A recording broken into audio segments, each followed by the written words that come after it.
if they bashed the bed of chaos in here. Oh, I hope so. Overview. The encounter with I the mean, bed... Huh?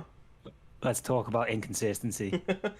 The encounter with the Bed of Chaos is unlike a traditional boss fight. You will be required to disable a protective barrier and ultimately kill its exposed inner core.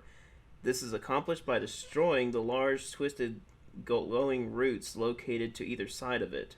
The fallen onto the root path that leads into the center. As for the fight progresses, the floor will begin to give away, leave large pitfalls for you to fall through or be pushed into by the boss. Once you have destroyed a large glowing root, it will not reappear even if you die and re-enter the battle. I wonder if they're allowed to bash the boss design, if it's truly, especially if Miyazaki didn't like the design himself. I don't really see But you know, them saying anything. I could not see him approving that fight with a straight face, just because of how bad it is. Mm-hmm. I mean, what the strategy guide fails to mention is that you're going to need a shrink once you're done with the fight. Because getting to the fight is the easiest bit, and then when you get rid of the branches, you've got to jump to the middle, obviously to get to the chaos bug. But as you're mid jump, you can get knocked by the branch completely off the platform mid. So Yeah, they don't mention anything about the design being flawed. That's I guess they just really didn't want to bash the game in that way, which I guess is understandable. But I was kind of hoping to see some kind of like wink saying, "Hey, we realize this is kind of wonky, but good luck to you." yeah, I think like everybody adopted that speedrun strategy. I've done it with the fire bombs, and it's the easiest way to do the fight. But I just feel like the better chaos is definitely the stain on Dark Souls. I Yeah. think that was the worst fight. I think it was very. I think it was just filler, or they had a bigger idea that they couldn't develop any further. I don't see what's stopping them from just going back and just finishing the rest of Dark Souls. They said that they were rushed to do everything else. I'm like, well, I don't think they would lose money if they just finished Dark Souls 1 and released it. Oh, everybody'd be amazed by it because it's more content. Oh It's more yes. to do again. Like, I understand the man wanting to go to new projects, and I respect him for it. But I'm like, man, kind of. If it was me, I would be like, man, I want to go back and finish what I was rushed to, the release. especially considering how after 10 years, it's the biggest game on the market still. It's going. When you think about it, it's It's crazy. it's got to get an upgrade one day. I don't think they would. It has I to. don't think they can leave it alone in the state that it's in. It's got to get something one Yeah, day. because there's still some issues they're definitely fixing. Mm-hmm.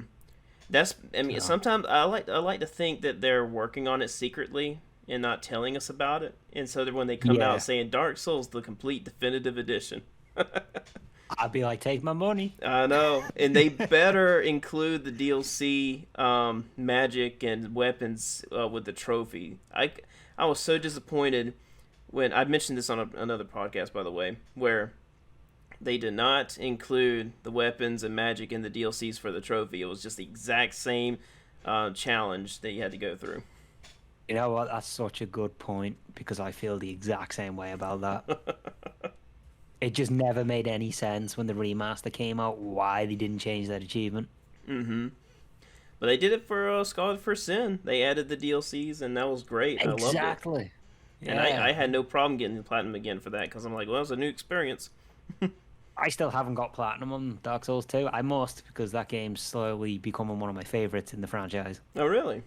Yeah, when I started doing challenge runs and kind of just playing the game a little bit more, a bit more, I guess, frequently, Mm-hmm. it turned out from being maybe like once a year to maybe 2, 3 times a year, which is good. And the more and more I kept playing it, the more and more I would finish a playthrough and go, "Wow, okay, that was really really fun. Let's go New Game Plus, whatever the reset was." And I just kept enjoying it, and it's become a favorite now. Okay. I tend to whatever From Software game I'm playing tends to be my favorite at the time. I Yeah, just no, that makes sense. it's like I'll be playing anything like Demon Souls, and someone will ask me at the moment like, "Hey, what's your favorite From Software game?" I'm like, "Demon Souls," because I'm playing it right now. Yeah, it's nothing better, is there, than when you're really enjoying it to like when you're really excited to play it Yeah, exactly. because it's I've been excited to play Demon Souls lately, especially now it's for available on PS5 and it looks amazing and plays a lot smoother. I'm just so excited just to play through it all over again. Do it. I mean, I can do the exact same thing and never get bored with it. Just same with the other oh yeah, ones. same. Yeah, I could run the same build all the time and never get bored because It's you just don't know incredible. what's going to happen.